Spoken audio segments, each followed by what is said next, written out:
जरा सोचिए, एक ऐसा इंसान जिसने अपनी जिंदगी में 10,000 से ज्यादा किताबें पढ़ी हों। 10,000 किताबें, ये तो बहुत बड़ा नंबर है। बिल्कुल। और सिर्फ किताबें नहीं, मतलब ओशो के 500 से ज्यादा प्रवचन सुने हों, क्वांटम फिजिक्स से लेकर चारों वेदों तक का बहुत ही गहराई से अध्ययन किया हो। बाप रे। हाँ, और हॉलीवुड की द मैट्रिक्स, जोकर या फिर जॉन विक जैसी कोई 500 फिल्में देख रखी हो, और 3,000 बॉलीवुड फिल्में भी। मतलब एक पूरी तरह से बौद्धिक इंसान जिसे हर चीज की जानकारी हो। बिल्कुल, एक ऐसा इंसान जिसकी बुद्धिमत्ता और कूटनीतिक तर्कों को देखकर उसके बचपन में उसके दोस्त उसे चाणक्य बुलाते थे। अच्छा, चाणक्य, ये तो बहुत बड़ी उपाधि है ना? तो मेरा सवाल ये है कि क्या कोई भी सोच सकता है कि इतना बड़ा विद्वान, इतना बड़ा बुद्धिजीवी इंसान किसी भयानक मानसिक शोषण का शिकार हो सकता है? सच कहूं तो ये जो विरोधाभास है ना, यही इस पूरी कहानी का सबसे डरावना पहलू है। इंसान अक्सर सोचता है कि उसका ज्ञान और उसका जो दर्शन शास्त्र है वो उसे दुनिया की हर क्रूरता से बचा लेगा, लेकिन ऐसा होता नहीं है। बिल्कुल नहीं होता। जब आपका सामना किसी ऐसे व्यक्ति से हो जो मनोविज्ञान के सबसे अंधेरे कोनों का इस्तेमाल करना जानता हो, तो सारा ज्ञान धरा का धरा रह जाता है। सही कहा। और आज की इस गहन चर्चा का केंद्र और हमारा मिशन यही विरोधाभास है। हमारे पास आज संजय सेठी नाम के एक व्यक्ति की निजी डायरी के कुछ बहुत ही विस्तृत अंश हैं। जी। और उनसे जुड़ी एक मनोवैज्ञानिक केस स्टडी भी है। और मैं बता दूं, ये कोई साधारण बुरे बॉस की कहानी नहीं है। बिल्कुल नहीं। ये कार्यस्थल पर होने वाले चरम मानसिक शोषण का एक ऐसा दस्तावेज है जो रोंगटे खड़े कर देता है। इस वृत्तांत के जरिए आज हम मानव मस्तिष्क के 3 सबसे जहरीले पहलुओं को समझेंगे। और वो पहलू हैं गैसलाइटिंग, एक्टिव सैडिज्म और मैलिग्नेंट नार्सिसिज्म। हाँ, बिल्कुल। ये चर्चा हर उस इंसान के लिए एक चेतावनी है जो ये समझने की कोशिश कर रहा है कि बाहर से देवता दिखने वाले कुछ इंसान बंद दरवाजों के पीछे इतने क्रूर कैसे हो सकते हैं। इस केस स्टडी में जो बात सबसे ज्यादा ध्यान खींचती है वो है परिस्थिति जन्य कमजोरी का फायदा उठाना। मतलब उनकी सिचुएशन का फायदा उठाना। हाँ, देखिए, संजय सेठी कोई ऐसे व्यक्ति नहीं थे जिन्हें आसानी से बेवकूफ बनाया जा सके। लेकिन कहानी तब शुरू होती है जब वो गंभीर अनिद्रा यानी इंसोम्निया के शिकार हो गए। ओह, इंसोम्निया। हाँ। नींद ना आना बहुत बुरी चीज है। बहुत भयंकर। और उनके परिवार ने भी उन्हें ठुकरा दिया था, ये कहकर कि भाई खुद कमाओ और खाओ। बाप रे। तो इस बेहद कमजोर और हताश स्थिति में संजय अपने बचपन के एक दोस्त विजय के पास मदद मांगने गए। अच्छा, बचपन का दोस्त था वो? जी। विजय का अपना एक ऑफिस था जहां 15-20 लोग काम करते थे। शुरुआत में तो सब कुछ ठीक ही लगा, मतलब एक दोस्त ने दूसरे दोस्त को सहारा दिया, जो कि बहुत सामान्य सी बात लगती है। लेकिन फिर मानसिक प्रताड़ना का एक ऐसा अध्याय शुरू हुआ जिसकी हम कल्पना भी नहीं कर सकते। और पता है, इस प्रताड़ना की शुरुआत एक बहुत ही अजीब और चौंकाने वाली घटना से होती है। विजय ने संजय को ऑफिस के व्हाट्सएप ग्रुप में जोड़ा। और एक दिन संजय ने सुबह 8 बजे अपनी एक बहुत ही सामान्य सी फोटो उस ग्रुप में अपलोड की। और आप सोच भी नहीं सकते कि उस तथाकथित बचपन के दोस्त ने, उस बॉस ने उस फोटो के नीचे क्या कमेंट किया। उसने कुछ बहुत ही भद्दा लिखा होगा। उसने लिखा, गंदी नाली का कीड़ा। बाप रे, सबके सामने ग्रुप में? हाँ। संजय अपनी डायरी में लिखते हैं कि ये पढ़कर उन्हें ऐसा लगा जैसे हार्ट अटैक आ गया हो। मतलब उनका पूरा शरीर सुन्न पड़ गया। जाहिर सी बात है, ये वही इंसान था जिसे बचपन में चाणक्य कहा जाता था। अब यहाँ मेरा एक बहुत बड़ा सवाल है। जी, पूछिए। एक व्यक्ति जिसने मैट्रिक्स जैसी फिल्में देखी हो, जो सच्चाई के पीछे का भ्रम दिखाती हैं, जिसने ओशो को सुना हो, क्या ज्ञान इंसान के दिमाग को ऐसे मानसिक हमलों से सुरक्षित रखने के लिए कोई एंटीवायरस नहीं बनाता? ये बहुत अच्छा सवाल है। मतलब ये कैसे संभव है कि वो इतने बेबस हो गए? देखिए, मनोविज्ञान में से कॉग्निटिव डिफेंस ब्रेकडाउन कहते हैं, यानी संज्ञानात्मक बचाव का टूटना। ज्ञान और दर्शन शास्त्र वाकई एक ढाल का काम करते हैं, लेकिन उनकी कुछ शर्त होती हैं। बिल्कुल। वो तभी काम करते हैं जब शरीर और मस्तिष्क एक सामान्य संतुलित स्थिति में हो। संजय के मामले में वो गंभीर अनिद्रा से जूझ रहे थे। नींद पूरी नहीं हो रही थी उनकी। हाँ, विज्ञान बताता है कि लगातार नींद की कमी मस्तिष्क के हिप्पोकैम्पस और प्रीफ्रंटल कॉर्टेक्स को बहुत बुरी तरह प्रभावित करती है। और यही वो हिस्से हैं जो तर्क और इमोशंस को कंट्रोल करते हैं ना। एकदम सही। जब कोई इंसान शारीरिक और आर्थिक रूप से टूट चुका होता है और उसका अस्तित्व सिर्फ सर्वाइवल मोड में फंस जाता है, मतलब सिर्फ जिंदा रहने की जद्दोजहद में। हाँ, कि कल का दिन कैसे निकलेगा। बिल्कुल। तो दिमाग की सारी उच्च स्तरीय सोच बंद हो जाती है। शरीर का पूरा फोकस सिर्फ इस बात पर होता है कि अगला दिन कैसे कटेगा। ये तो बिल्कुल वैसा है जैसे किसी बहुत ही सुरक्षित कंप्यूटर के एंटीवायरस सॉफ्टवेयर को उसी के एडमिनिस्ट्रेटर ने हैक कर लिया हो। बहुत सटीक तुलना है ये। मतलब बाहर के वायरसों से तो सिस्टम बच सकता है, लेकिन जब अंदर का पावर सोर्स ही खत्म हो रहा हो तो कोई भी वायरस सिस्टम को तबाह कर सकता है। बिल्कुल। और इसके बाद जो हुआ वो उस वायरस का पहला असली वार था। गंदी नाली का कीड़ा लिखने के बाद बॉस ने जो किया वो मनोविज्ञान का एक क्लासिक हथियार है। क्या किया उसने? उसने उस मैसेज को तुरंत डिलीट कर दिया। अच्छा जी। 4 दिन तक संजय बहुत गहरे सदमे में रहे, और जब 4 दिन बाद उन्होंने हिम्मत जुटाकर अपने दोस्त से पूछा कि भाई तुमने ऐसा क्यों लिखा, तो बॉस ने साफ इनकार कर दिया। बाप रे, मुकर गया वो। हाँ, उसने बहुत ही ठंडेपन से कहा, मैंने तो ऐसा कुछ लिखा ही नहीं, क्या सबूत है तुम्हारे पास? इसे ही गैस लाइटिंग कहते हैं ना। जी, मनोविज्ञान की भाषा में ये गैस लाइटिंग का एकदम क्लासिक उदाहरण है। वैसे गैस लाइटिंग तो आजकल एक बहुत ही आम शब्द हो गया, सब इस्तेमाल करते हैं, लेकिन इस घटना में ये कैसे काम कर रहा था? मतलब क्या इसका उद्देश्य सिर्फ एक झूठ बोलना था? नहीं, गैस लाइटिंग का उद्देश्य सिर्फ झूठ बोलना या खुद को बचाना नहीं होता। इसका असली लक्ष्य होता है पीड़ित को उसकी ही वास्तविकता पर शक करने के लिए मजबूर कर देना। अच्छा, मतलब वो खुद पर ही डाउट करने लगे। बिल्कुल। बॉस बहुत अच्छी तरह जानता था कि उसने क्या लिखा है। संजय ने भी अपनी आंखों से उसे पढ़ा था, लेकिन मैसेज डिलीट करके और पूरी दृढ़ता के साथ उस सच को नकार कर बॉस क्या कर रहा था? वो संजय के दिमाग से खेल रहा था। हाँ, वो संजय के थके हुए और नींद से वंचित दिमाग में ये बीज बो रहा था कि शायद संजय ही पागल हो रहे हैं, शायद उनकी आंखें या उनका दिमाग उन्हें धोखा दे रहा है। ये बहुत ही खौफनाक है। और जब किसी व्यक्ति का खुद की याददाश्त और अपने ही परसेप्शन से भरोसा उठ जाता है तो वो मानसिक रूप से पूरी तरह अपने शोषक के कंट्रोल में आ जाता है। समझ गई। लेकिन बात सिर्फ बंद दरवाजों या व्हाट्सएप ग्रुप तक तो सीमित नहीं रही ना। गैस लाइटिंग तो अंदर से तोड़ती है, लेकिन जब एक शिकारी को सिर्फ इससे मन नहीं भरता तो वो क्या करता है? वो पब्लिक में आता है। हाँ, वो अपने शिकार को सबके सामने लाता है। कहानी का अगला चरण सार्वजनिक अपमान का है। संजय को मिमिक्री का बहुत शौक था और वो इसमें माहिर भी थे। हुनरमंद इंसान थे वो। जी। एक दिन ऑफिस में वो अपनी इसी कला का इस्तेमाल कर रहे थे। वहाँ एक पंजाबी, एक साउथ इंडियन और एक राजस्थानी लड़की काम करती थी। संजय उन तीनों से बहुत ही सहजता से उन्हीं की भाषाओं में बात कर रहे थे। तभी वहां एक क्लाइंट्स की 2 बेटियां आईं। उन्होंने संजय के इस हुनर को देखा और बाहर जाकर बॉस से उनकी तारीफ कर दी कि अंदर बैठे अंकल तो बहुत टैलेंटेड हैं, 3 भाषाओं में बात कर रहे हैं। अब एक असुरक्षित और जहरीले बॉस के लिए अपने ही शिकार की तारीफ किसी और के मुंह से सुनना ये बर्दाश्त के बिल्कुल बाहर होता है। और प्रतिक्रिया तुरंत आई। बॉस अंदर आया और पूरे 15-20 लोगों के स्टाफ के सामने संजय को जोर से जोकर कहकर पुकारा। बाप रे। और यहाँ सबसे ज्यादा छुभने वाली बात यह है कि उस दिन होली का त्योहार था। ओहो। शाम को पूरा ऑफिस रंग खेलने की तैयारी कर रहा था, लेकिन उस एक शब्द ने, उस सार्वजनिक अपमान ने संजय को इतना गहरा धक्का दिया कि वो बिना रंग खेले चुपचाप उठकर घर चले गए। देखिए, होली जैसे त्योहार का दिन चुनना या उस दिन ऐसी घटना होना, ये मनोवैज्ञानिक रूप से बहुत भारी होता है। क्योंकि त्योहार तो खुशी का मौका होता है ना। बिल्कुल। त्योहार खुशी, समानता और सारे मतभेदों को भुलाने का प्रतीक होते हैं। उस दिन किसी को सबके सामने जोकर कहना ये साबित करता है कि बॉस नहीं चाहता था कि संजय उस सामाजिक खुशी का हिस्सा बने। वो उन्हें अकेला करना चाहता था। हाँ, वो उन्हें ये महसूस कराना चाहता था कि इस पूरे समूह में उनकी कोई इज्जत नहीं है, उनकी कोई जगह नहीं है। और ये अपमान यही नहीं रुका। मतलब इसके बाद तो जैसे रोजमर्रा की जिंदगी को ही एक प्रताड़ना शिविर बना दिया गया। और क्या क्या हुआ? भीषण गर्मी का मौसम था। संजय ऑफिस में काम करने बैठे थे, एसी पहले से चल रहा था। तभी बॉस आता है और सबके सामने चिल्लाते हुए कहता है, क्या तेरे घर में एसी लगा है जो तूने यहाँ आकर एसी चालू किया है और मुफ्त की हवा खा रहा है? हद है। और बात सिर्फ ऑफिस तक सीमित नहीं थी।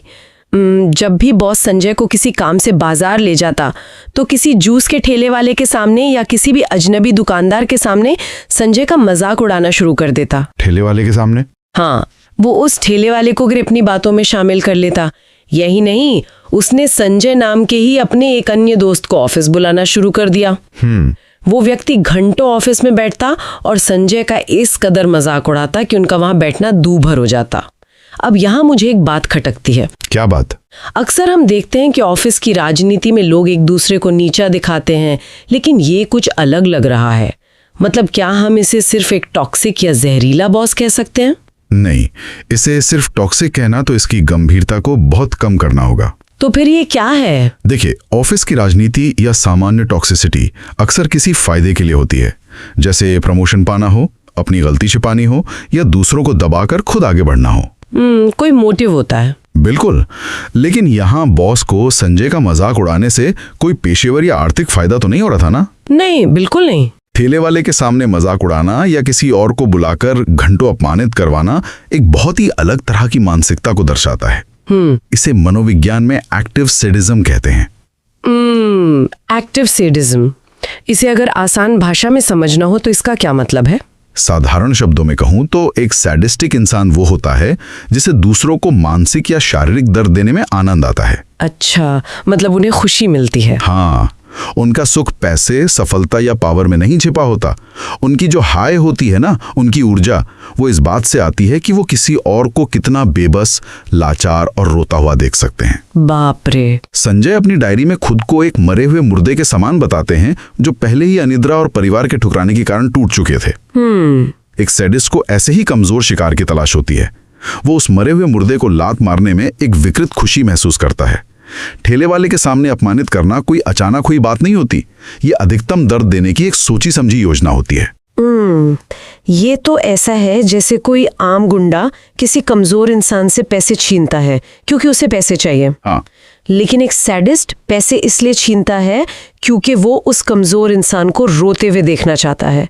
मतलब उसे पैसे से ज्यादा उस इंसान के आंसुओं में दिलचस्पी है। एकदम सटीक उदाहरण है। सैडिस्ट के लिए पीड़ा ही उसका असली पुरस्कार है। अब यहाँ से कहानी का वो हिस्सा शुरू होता है जो सच में सबसे ज्यादा परेशान करने वाला है और जो इस पूरे मनोवैज्ञानिक खेल को इसके चरम बिंदु तक ले जाता है। हमने देखा कि बॉस ने संजय के आत्मविश्वास और उनके सम्मान को कैसे तोड़ा, लेकिन इसके बाद उसने संजय के पेशे और उनके अस्तित्व के मूल आधार पर ही वार कर दिया। कैसे? संजय ग्राफिक डिजाइनिंग में बहुत माहिर थे। वो पहले अपनी खुद की प्रिंटिंग प्रेस भी चला चुके थे, लेकिन ऑफिस में उन्हें कोई काम नहीं दिया जाता था। अच्छा, खाली बैठाए रखते थे। हाँ, वो 2-2 घंटे बॉस और उसके भाई के सामने गिड़गिड़ाते थे कि उन्हें कुछ काम दे दिया जाए, लेकिन उन्हें बस खाली बैठाए रखा जाता। देखिए, किसी ऐसे इंसान को काम ना देना जो काम करना चाहता है और काम जानता है, ये उसे महसूस कराने का एक तरीका है कि दुनिया को तुम्हारी कोई जरूरत नहीं है। और विडंबना देखिए, बॉस ने संजय को काम न देकर ऑफिस के चपरासी और मजदूरों के बच्चों को ग्राफिक डिजाइनिंग का काम सौंप दिया। क्या? हाँ, उन बच्चों को इस काम का ककहरा भी नहीं आता था। बॉस ने अपना समय लगाकर उन अकुशल लोगों को काम सिखाया और उनकी तनख्वाह 8-10 हजार से बढ़ाकर 20-25 हजार रुपए महीना कर दी। यहाँ स्थिति बहुत ही असामान्य और विरोधाभासी हो जाती है। बिल्कुल, मैं इसी बात पर आपका ध्यान खींचना चाह रही थी। आमतौर पर व्यापार की दुनिया का नियम क्या है? यही कि कम पैसे में ज्यादा काम हो। हाँ, बुरे बॉस हमेशा पैसा बचाने की कोशिश करते हैं। वो हुनरमंद लोगों का शोषण करते हैं ताकि कम से कम पैसे में काम निकाल सकें। लेकिन यहाँ तो बॉस ने अपना आर्थिक नुकसान उठाया। सही बात है। उसने अकुशल लोगों को ज्यादा पैसे दिए और संजय, जो पहले से काम जानता था, उसे 2 महीने के लिए सिर्फ 7,000 रुपए दिए और फिर वो भी बंद कर दिए। अंत में बिना एक पैसा दिए उसे ऑफिस से निकाल दिया। तो इसका मतलब है कि यहाँ मुख्य लक्ष्य पैसा बचाना या कंपनी का फायदा कराना था ही नहीं, बल्कि संजय की आत्मा को पूरी तरह से कुचलना था, है ना? बिल्कुल। और यही वो बिंदु है जहां ये केस स्टडी मनोविज्ञान के सबसे जटिल हिस्से को छूती है।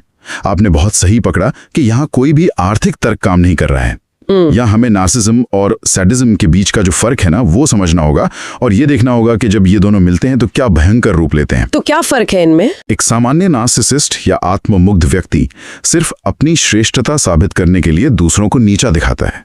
उसमें सहानुभूति यानी एम्पैथी की कमी होती है। उसे कोई फर्क नहीं पड़ता कि सामने वाले को कितनी चोट लग रही है। अच्छा, तो क्या हम कह सकते हैं कि एक सैडिस्ट दरअसल एक ऐसा इंसान है जो दूसरे की भावनाओं को पढ़ तो सकता है, क्योंकि बिना पढ़े वो सही जगह वार कैसे करेगा? बिल्कुल। लेकिन उसे उस दर्द से कोई तकलीफ नहीं होती, बल्कि खुशी मिलती है। यही तो सबसे बड़ा अंतर है। एक सैडिस्ट में कॉग्निटिव एम्पैथी होती है।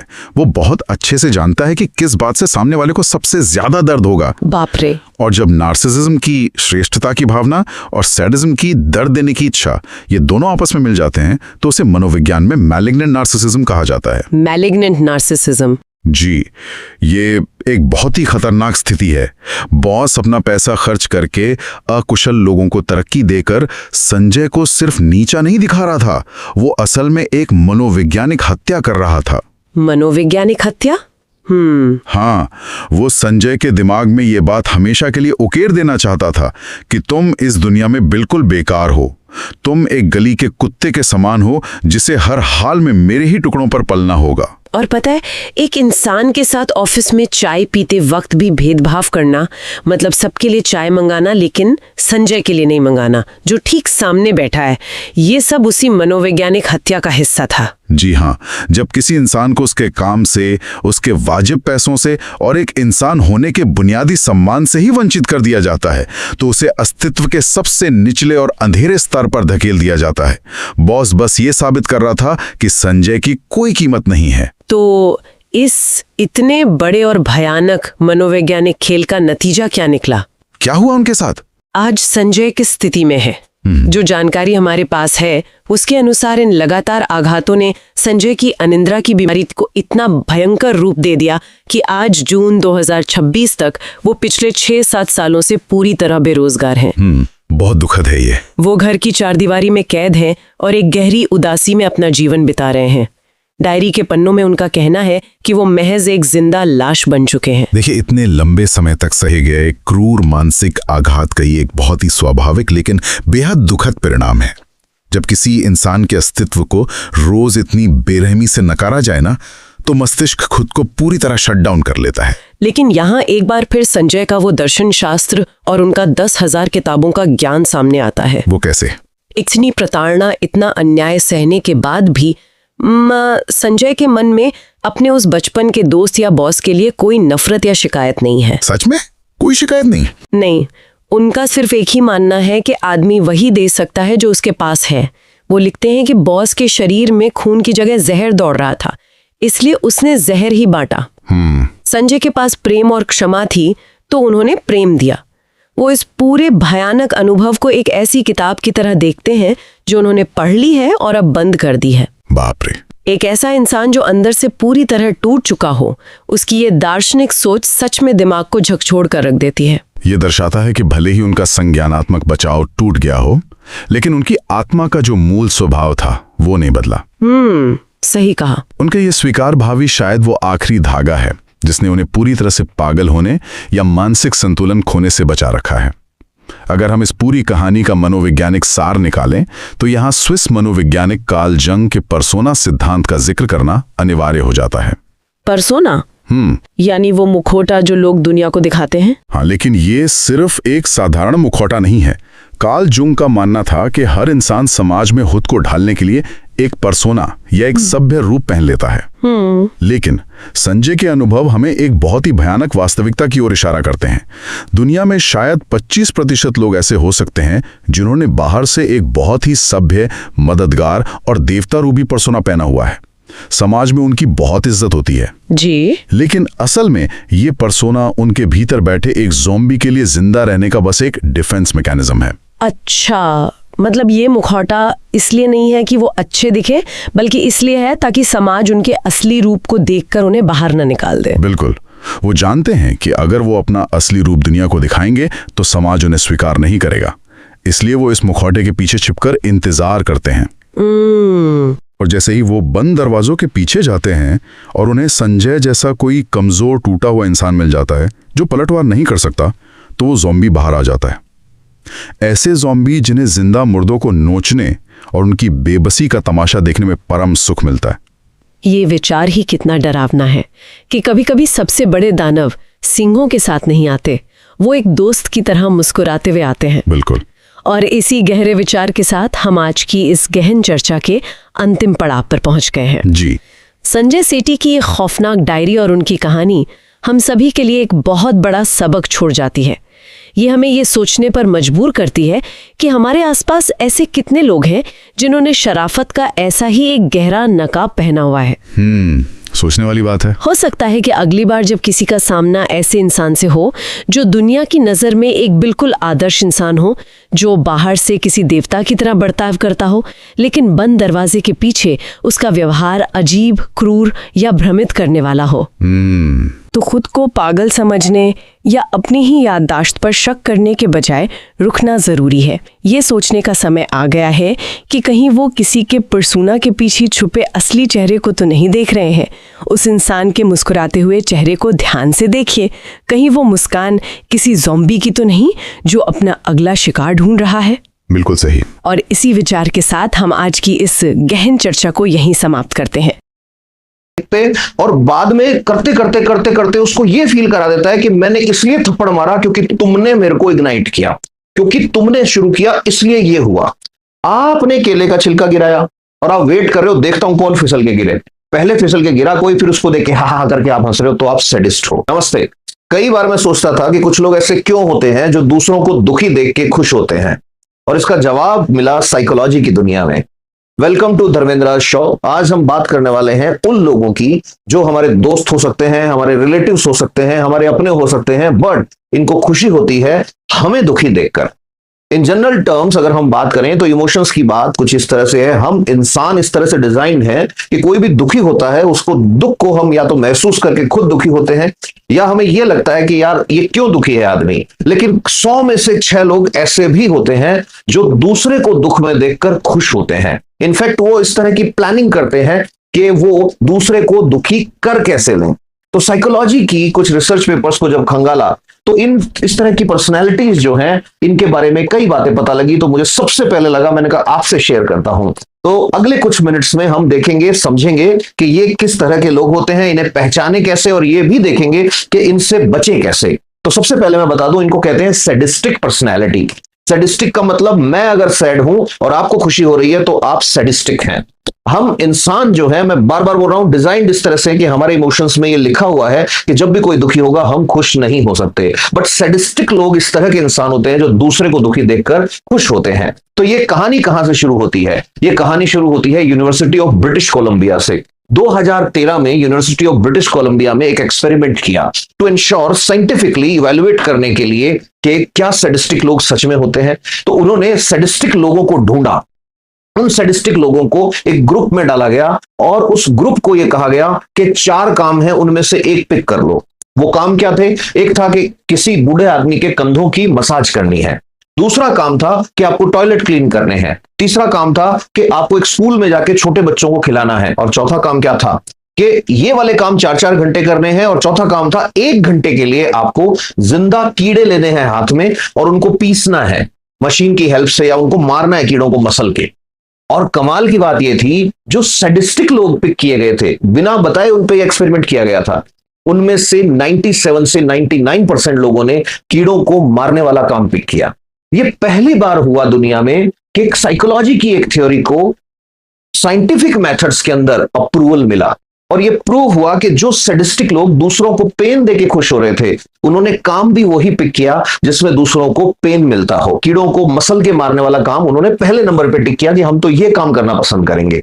अब हम बात करते हैं कि सैडिस्टिक लोग जो होते हैं, इन सैडिस्टिक लोगों की नंबर कितना होता है। ये आपके बॉस हो सकते हैं, हो सकता है वो आपको किसी फीडबैक के ऊपर बुरी तरह से ह्यूमिलिएट करते हो, उनको मजा आता हो सकता है रात को 9 बजे 10 बजे कॉल इसलिए किया जा रहा हो कि चलो ये आदमी अपनी फैमिली के साथ आराम कर रहा होगा, चलो इसको पिंच करते हैं। फिर ये आपका पार्टनर हो सकता है, पार्टनर किसी भी फॉर्म में हो सकता है, लाइफ पार्टनर भी हो सकता है, बिजनेस पार्टनर भी हो सकता है, स्टडी पार्टनर भी हो सकता है, वर्क पार्टनर भी हो सकता है। फिर आपका दोस्त हो सकता है, आपने उनसे अपनी बातें इसलिए शेयर की कि वो दोस्त है, और उसको जैसे ही पता लगा कि आपकी लाइफ की ये कमियां हैं, उसने आपकी मजाक उड़ानी शुरू कर दी। ये आपके पेरेंट्स भी हो सकते हैं, बिकॉज 100 में से 6 लोग, चारों तरफ नजर डालो, 100 में से 6 लोग जो हैं वो सैडिस्टिक घूम रहे हैं, ऐसा साइंस का मानना है। और अगर दिमाग में आगे मैं जो सिम्टम्स बताऊंगा उनको देख के क्लिक हो, तो ये मत बताना कि कौन है, लेकिन है ना एक कोई इमोजी जरूर बनाना हो जिससे पता लगे कमेंट्स में कि कितने लोग जो हैं इस तरह के लोगों को देख चुके हैं। आज अपन इवेलुएट करेंगे रियल लाइफ में, बड़े लेवल पे डेटा कलेक्शन होगा एक तरह से कि हाँ मैं जानता हूं सैडिस्टिक लोगों को। ठीक है, फिर उसके बाद इसमें एक लाइन आती है कि monsters don't look like monsters, they look normal. ये वो लोग हैं जो दिखने में एकदम हमारे जैसे ही लगेंगे, बट रियल में ये मॉन्स्टर होते हैं। मॉन्स्टर मतलब राक्षस की जैसी इनकी प्रवृत्ति होती है। फिर डॉक्टर डेलरॉय पॉलहस जो थे, उन्होंने 2013 में अलग अलग तरह की पर्सनैलिटीज को स्टडी किया और उन्होंने बताया कि 4 तरह के लोग जो होते हैं उनको डार्क साइकोलॉजी की पर्सनैलिटीज कहा। इन 4 में से 3 को आप खूब आजकल इंस्टाग्राम की रील्स में देखते हैं, जिनमें से एक आते हैं नार्सिसिस्ट। नार्सिसिस्ट वो होते हैं जिनको लगता है आई एम द ग्रेटेस्ट, कि मैं जो करता हूं वैसा कोई कर ही नहीं सकता। नार्सिसिस्ट आदमी अपनी बड़ाई सुन के बड़ा खुश होता है। ना सुनने की आदत नार्सिसिस्ट आदमी को नहीं होती, और ऐसे लोग अगर बॉस बन जाएं तो इनसे टॉक्सिक कोई हो नहीं सकता, क्योंकि ये सुनना चाहते हैं कि इनसे बढ़िया धरती पे कोई नहीं है। इनको अगर आप पॉजिटिव फीडबैक देंगे, इनको अगर आप ये बोलेंगे कि आप यहां गलत कर रहे हो, इनको अगर आप असली बात बताएंगे, तो हो सकता है ये आपके दुश्मन बन जाए। ये नार्सिसिस्ट जो है इसको डार्क पर्सनैलिटी नंबर 1 कहा जाता है। फिर डार्क पर्सनैलिटी नंबर 2 आते हैं मैकियावेली के प्रिंसिपल्स पे जो काम करते हैं। मैकियावेली का प्रिंसिपल क्या कहता है? लोगों को यूज करो, अपनी ऐसी प्ले करो। आजकल आपने देखा होगा इंस्टाग्राम पे बहुत रील्स आती हैं कि लोगों को यूज कैसे करना है, कैसे 100% लोगों से आप आगे निकल सकते हो। ये मैं बता दूं, ये जो मैकियावेलियन प्रिंसिपल पे जो लोग चलते हैं वो इंसानियत नहीं है। वो आप अपने ब्रेन को एक वेपन की तरह यूज कर रहे हो, अपने इमोशंस को, लोगों के इमोशंस से खेल रहे हो, तो होगा क्या, फ्यूचर में आप भी दुखी रहने वाले हो। फिर तीसरे नंबर पे आते हैं साइकोपैथ। साइकोपैथ जो होता है उसको कोई फर्क नहीं पड़ता कि आपकी क्या फीलिंग्स हैं, उसके दिमाग में एक बटन दबा हुआ है, उसको जो करना है वो करेगा। इन तीनों की बातें इंस्टाग्राम पे खूब देखी होंगी आपने। चौथे नंबर पे डार्क टेट्राड में यानी डार्क 4 में एक आता है सैडिस्टिक। सैडिस्टिक या सैडिज्म का मतलब क्या होता है कि I will enjoy your pain, कि तुम जब परेशान होगे तो मेरे को मजा आएगा। ये होते हैं सैडिस्टिक लोग। तो अब बिना टाइम खराब किए अपन देखते हैं कि जो सैडिस्टिक है, ये सैडिज्म जो है ये कहां से आया। तो जर्मन में एक टर्म है, ये जो जर्मन टर्म है स्कॉड्रनफर्ट, ये टर्म क्या कहती है? ये टर्म कहती है कि कोई आदमी, अब यहां इंपॉर्टेंट चीज है कि आप कहोगे सर मैं भी कई बार हंसा हूं, कोई आदमी जो है केले के छिलके में फिसल के गिर गया तो मैं हंसा हूं कई बार, मेरे को हंसी आ जाती है, तो क्या मैं सैडिस्ट हूं? नहीं। अब ध्यान से सुनना, सैडिज्म जो है वो क्या कहता है? सैडिज्म कहता है कि एक्टिव सैडिज्म होना चाहिए, मतलब आपने प्लानिंग करके किसी को दुख में फंसाया। एक बॉस है जो पहले प्लानिंग करता है कि मैं ये काम इसको दूंगा, इससे ये होगा नहीं, फिर ये आदमी परेशान होगा, फिर मैं क्या करूंगा, फिर मैं इस आदमी को टॉर्चर करूंगा, वो है सैडिज्म। उसके बजाय जिसकी बात मैं कर रहा हूं, जो हर आदमी के पास होता है, क्योंकि इसमें जर्मन टर्म है तो इसका प्रोनाउंसिएशन मेरे को नहीं पता जर्मनी में कैसे होता है, ये कहती है कि ये सैडिज्म नहीं है, ये कैसे है कि निष्क्रिय आनंद। निष्क्रिय आनंद मतलब आपका कोई रोल नहीं था, केले का छिलका पड़ा था, कोई फिसल के गिर गया, आपको हंसी आ गई, चलता है। आपने केले का छिलका गिराया और आप वेट कर रहे हो, देखता हूं कौन फिसल के गिरे, पहले फिसल के गिरा कोई, फिर उसको देख के हा हा करके आप हंस रहे हो, तो आप सैडिस्ट हो। तो मतलब क्या है यहां पे? सबसे पहले तो जज करने से पहले याद रखना कि कौन सा आदमी जानबूझ के इस तरह की प्लानिंग्स करता है कि दूसरे आदमी को दुखी किया जाए और फिर उसके दुख को देखकर खुश हुआ जाए, वो होता है सैडिस्ट। तो ये जो सैडिज्म जो होता है, सैडिस्ट लोगों के लिए कहा जाता है कि इनका एक पैटर्न होता है। पैटर्न मतलब इनका एक काम चलता है। तो वो पैटर्न क्या होता है? उस पैटर्न में सबसे पहले ये लोग प्लान करते हैं। वो जो प्लान करते हैं, उस प्लान की वजह से दूसरा आदमी जो है वो सैड हो जाता है, और जब वो सैड हो जाता है तो इनको मजा आता है, उसके अंदर इनको आनंद आता है, और ये एक पैटर्न चलता रहता है। तो जब भी कभी सैडिस्ट जो होगा वो प्लान करके आपको परेशान करेगा। एक आध बार कोई आदमी जो है वो आप पे गुस्सा हो गया, या एक आध बार किसी ने आपकी दुख में हंस गया या आपकी मजाक उड़ा दी, तो ऐसा नहीं कि उसको आप सैडिस्ट डिक्लेयर कर दो। अब अपन चलते हैं सबसे इंपॉर्टेंट चीज पे। ये 3 ऐसे साइन हैं, 3 ऐसे आइडेंटिटी मार्क्स हैं जिनको देख के आप पहचान सकते हो कि सैडिस्ट कौन है। सबसे पहला है स्माइल मिसमैच। स्माइल मिसमैच क्या होता है? बहुत इंपॉर्टेंट चीज है। स्माइल मिसमैच की कॉन्सेप्ट ये कहता है कि जब भी आप कोई बुरी न्यूज, कोई ऐसी खबर किसी के साथ शेयर करते हो जो सैड करने वाली है, दुख करने वाली है, दुख देने वाली है, तो जो सैडिस्ट होगा उसमें और नॉर्मल बंदे में एक फर्क होगा। वो फर्क क्या होगा? वो फर्क ये होगा कि जब भी कभी आम आदमी को पता लगेगा कि ये बुरी खबर है, जॉब चली गई, पापा बीमार हैं, तो कोई भी नॉर्मल इंसान है उसका चेहरा जो है कंसर्न हो जाएगा। कंसर्न होगा तो उसकी आईब्रो हो सकता है नीचे चले जाए, उसका मुंह जो है थोड़ा सा खुल जाए, अरे क्या बात कर रहा है। लेकिन जो सैडिस्ट होगा उसके चेहरे पे शुरू में खबर सुनते ही एक माइक्रो सेकंड के लिए एक चमक आएगी, एक फ्लैश आएगा, होंठ जो है उसके यहां से कोने से ऊपर उठेंगे ऐसा हल्के से, आंखें जो है चमक जाएंगी एक बार, और फिर उसको याद आएगा अरे नहीं, फिर वो मास्क लगाएगा एकदम से। तो मतलब किसी की मौत की खबर सुनी और 1 सेकंड के लिए आंखें चमकी और मुंह ऐसे हुआ ऐसे, तो इसका मतलब हो सकता है वो आदमी क्या था, सैडिस्ट था। इस पे काम किया था डॉक्टर पॉल एकमैन ने।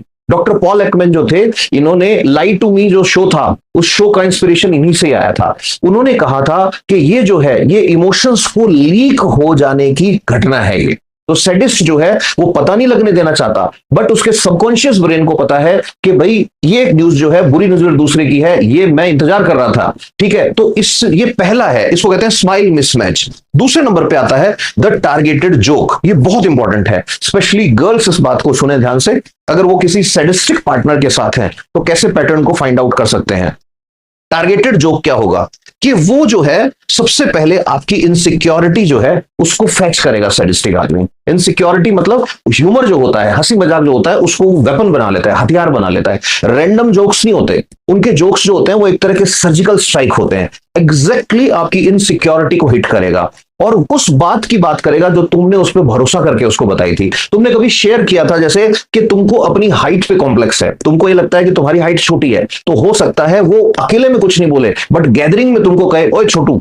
अब वो जो है तुमने बताया कि भाई मैं हर्ट हो रही हूं इससे, या मुझे अच्छा नहीं लगता छोटू या मोटू बोलते हो सबके सामने, पर वो उस टाइम रिएक्ट इस तरह से करेगा कि आप जो है ओवर सेंसिटिव हो जाओगे। ये जो होता है इसको कहते हैं DARVO मेथड। ये जो DARVO मेथड है ये एक तरह का एक वो चलता है, एक पैटर्न चलता है, इसकी अभी हम बात करेंगे इस पैटर्न की। फिर तीसरे नंबर पे आता है the vulnerability strike. The vulnerability strike जो है ये बहुत ही इंपॉर्टेंट चीज है। ये जो है ये आप कभी टेस्ट करके देखना है जो मैं बता रहा हूं टारगेटेड जोक वाला। एक बार किसी को ये कह के देखो कि आप ये जो बार बार जोक करते हो ये मुझे हर्ट करता है, मेरे को अच्छा लगता है, मुझे दुख होता है आप जब ऐसे करते हो। नॉर्मल दोस्तों का वो रुक जाएगा, सैडिस्टिक जो होगा उसकी फ्रीक्वेंसी बढ़ जाएगी क्योंकि तुम्हारा पेन उसके लिए कंफर्ट है। तीसरा साइन जो है ये सबसे स्कैरी साइन है, सबसे डराने वाली चीज है। ये क्या है? ये hit at the weakest moment. Sadistic जो होगा या सैडिस्ट जो होगा वो तुम्हारे कमजोर मोमेंट्स का इंतजार करेगा। जैसे तुम्हारा ब्रेकअप हुआ है, अब ब्रेकअप वाले टाइम ही तुम्हारे एक्स की शादी की न्यूज तुमको शेयर कर रहा है, दूसरे लोग हो सकता है इंतजार कर रहे हो, तुम इंटरव्यू के अंदर सेलेक्ट नहीं हुए और वो तुम्हारे कजन के प्रमोशन की उसी टाइम बात कर रहा है। टाइमिंग एकदम परफेक्ट रहेगी। इनको फाइंड आउट करने का तरीका यही है कि ये उसी टाइम बात करेंगे तुम्हें दुखी करने वाली जिस टाइम तुम ऑलरेडी ब्रोकन हो। अब यहां पे 1 मिनट रुकना, पॉज करो, वीडियो को पॉज करके सोचो।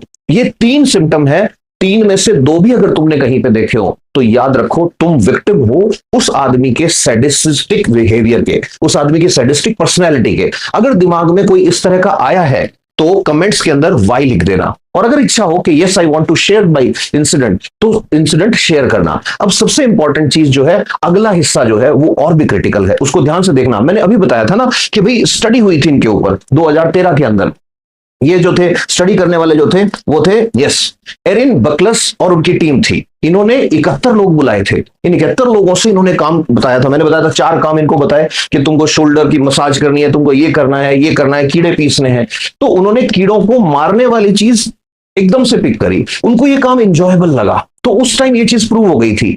अब उसके बाद और स्टडीज हुई। बकल्स जो थे इन्होंने ही 2014 में और स्टडी करी। उस स्टडी के अंदर इन्होंने ये देखा कि इंटरनेट पे जो लोग ट्रोलिंग करते हैं, इंटरनेट पे जो लोग ट्रोलिंग करते हैं उनका अगर सर्वे किया जाए, ट्विटर पे जो गालियां दे रहे हैं उनका अगर सर्वे किया जाए तो ये पाया गया कि वो भी ज्यादातर वो लोग हैं जो इस पर्सनैलिटी वाले हैं। तो मतलब अगर कोई बैठ के गालियां दे रहा है तुम्हारी रील पे या बिना मतलब के तुमको बुरा भला कहे जा रहा है, कुछ भी कमेंट किए जा रहा है, तो जरूरी नहीं है कि वो बोर हो रहा हो, वो एंजॉय कर रहा है। और ये याद रखना ये उनके साथ ज्यादा होगा जो उनको रिप्लाई देंगे। आगे अपन बात करते हैं, जो मैं कह रहा था सबसे क्रिटिकल चीज है, इनका एक साइकिल चलता है, डैरवो। डैरवो क्या होता है? इंपॉर्टेंट चीज है, याद रखना। अगर कोई सैडिस्टिक बंदा तुम्हारी लाइफ में है तो उससे बचने के लिए क्या करना है? तो डैरवो इन लोगों का हथियार होता है। डैरवो क्या है? एक पैटर्न है। डैरवो में डी का मतलब है डिनाइल।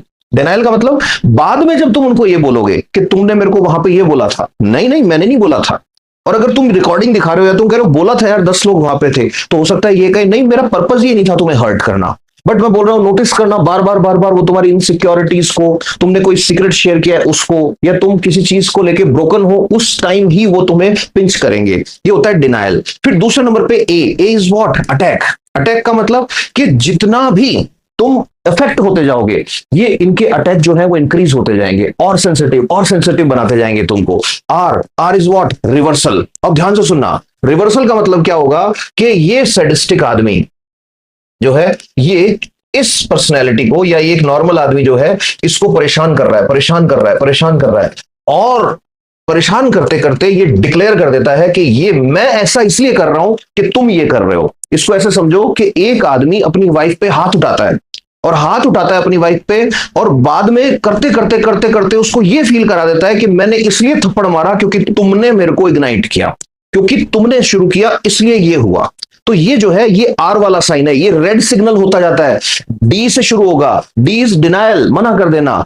ए इज अटैक, कि आपको और सेंसिटिव चीज पे ही अटैक करेगा। और आर इज व्हाट? रिवर्सल, कि तुम प्रॉब्लम की जड़ मेरे समस्या नहीं है, तुम्हारे है, और उस आदमी का कॉन्फिडेंस खत्म कर देता है। और फिर उसके बाद विक्टिम रिवर्सल का मतलब क्या होगा? जिसकी पिटाई हो रही है, जिसकी इंसल्ट हो रही है, जो ताने सुन रही है या सुन रहा है, उसको ये फील होने लग जाए कि मैं ही गुनहगार हूं।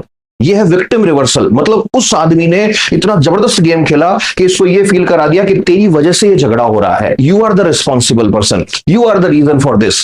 अब अपन आगे बढ़ते हैं और अगली चीज देखते हैं कि इनके ब्रेन को जब स्टडी किया तो पता लगा कि भैया इनके तो ब्रेन में ही लोचा है। अब ध्यान से सुनना, मैं बार बार बोलता हूं कि जब भी कभी ब्रेन की स्टडी करते हैं तो साइंटिस्ट क्या देखते हैं? साइंटिस्ट ये देखते हैं कि कोई स्टिमुलाई जब जाता है, स्टिमुलाई का मतलब कोई चीज होती है तो उसका इंपैक्ट क्या होता है ब्रेन पे, इफेक्ट क्या होता है ब्रेन के ऊपर। तो जब ये स्टडी किया गया तो पता लगा एक गजब की चीज कि ये लोग जब किसी को इंसल्ट करते हैं, जब किसी को ह्यूमिलिएट करते हैं वर्बल वे में, वर्बल मतलब बोल करके कर रहे हैं, या फिर एग्रेशन या कंट्रोल करने की कोशिश करते हैं, ऐसे पकड़ के झिंझोड़ दिया, ये कर दिया, चिल्ला दिया, ये कर दिया, या फिर दूसरे को दुखी होते हुए देखते हैं, तो इन चीजों से इनका जो ब्रेन होता है उनका रिवॉर्ड सिस्टम एक्टिवेट होता है। क्या होता है रिवॉर्ड सिस्टम? मुझे जब कोई मेरा स्टूडेंट मैसेज करता है कि सर आपने अच्छा पढ़ाया, सर मेरा सिलेक्शन हो गया, सर मुझे बहुत अच्छा लगा, या हैप्पी टीचर्स डे पे मैसेज आता है बच्चों के, मेरा रिवॉर्ड सिस्टम एक्टिवेट होता है, आई फील गुड। आप लोगों के कमेंट जब आते हैं कि सर मजा आ गया, मैंने ये नोट्स बनाए, मैंने मेहनत की और उसका रिजल्ट पॉजिटिव मिल गया, तो मेरे ब्रेन में एक सिस्टम एक्टिवेट होगा जिसको रिवॉर्ड बिहेवियर कहते हैं। मेरे को खुशी होगी, यार मजे आ गए।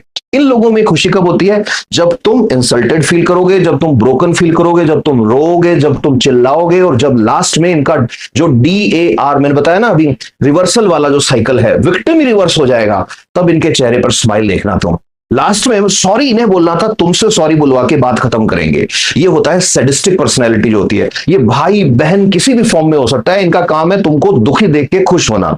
फिर उसके बाद अच्छा एक और बात याद रखना, इसमें साइकोलॉजी ये कहती है, साइंटिस्ट जो है वो ये कहते हैं कि दुनिया में सबसे क्रूअल पर्सन जो होगा वो नहीं होगा जो तुमको हथियार से मारेगा, जान से मारेगा। सबसे क्रूअल वो होगा जो सैडिज्म बिहेवियर कैरी करेगा और मैकियावेलियन प्रिंसिपल पे चलेगा। मैकियावेलियन मतलब तुम्हें यूज करेगा, वो तुमको पता ही नहीं लगेगा तुम यूज हो रहे हो, और सैडिज्म भी है। तो ऐसा कहा जाता है कि ये सबसे बड़ा रेड फ्लैग होता है किसी भी रिलेशनशिप में। अगर किसी ऐसे आदमी के साथ तुम ट्रैप हो गए हो, मेल हो, फीमेल हो, भाई हो, बहन हो, मम्मी हो, पापा हो, कोई भी हो, it is the biggest red flag. अब एक क्वेश्चन आता है कि सर शादी हो गई, अब क्या करें? मेरे तो पापा ही ऐसे हैं, मेरी तो मम्मी ऐसी है, मेरी तो बेटी ऐसी है, मेरी तो बहन ऐसी है, व्हाट आई कैन डू?